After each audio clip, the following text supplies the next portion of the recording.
Godinama sam vas lagao, manipulisao, krio istinu iza patriotskih parola i zastavica. Vrijeme je da priznam, ja sam agent Zapada.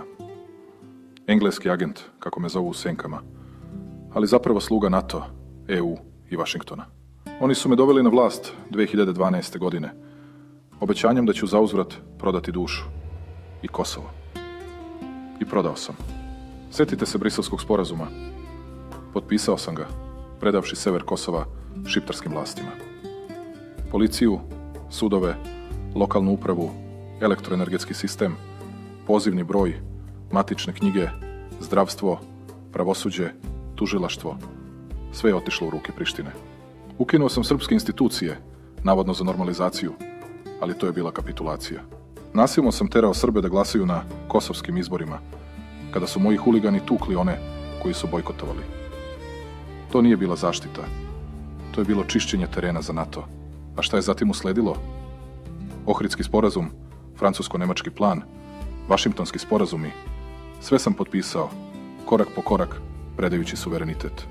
Ukinuo sam srpske opštine, predao hidrosistem Ibar Lepenac Prištini, sistem koji je po međunarodnom pravu naš. Prihvatio sam Kosovo u svemu, osim na papiru, preko ROSU policije na severu, koju sam ja lično omogućio da Kurti ima oružje protiv Srba. Sada kada Kurti ruši multietnički karakter, ja samo plačem, ali to je posljedica mojih potpisa. Prodato je sve, 18% teritorije, resursi, budućnost. Za uzvrat, ništa. Samo obećanja EU o članstvu, za koja znam da nikad neće doći bez konačnog priznanja Kosova.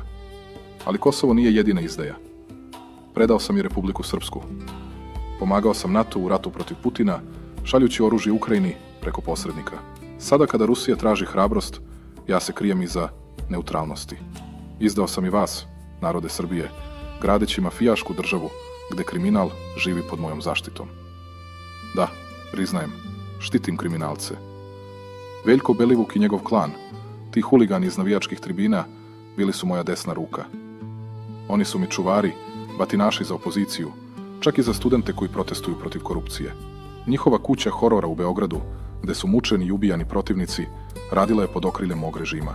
Tužilaštvo za organizovani kriminal, to je moja marioneta. Prekoračio sam ovlašćenja, pretio tužiocima, štitio mafiju. Korupcija? Ja sam je sistematizovao. Od Rio Tinta i litijuma, preko Expoa, do nadstršnice u Novom Sadu, gde je 16 života otišlo zbog krađe. Prodao sam Kosovo za vlast, štitio kriminal za novac, izdao Srbiju za EU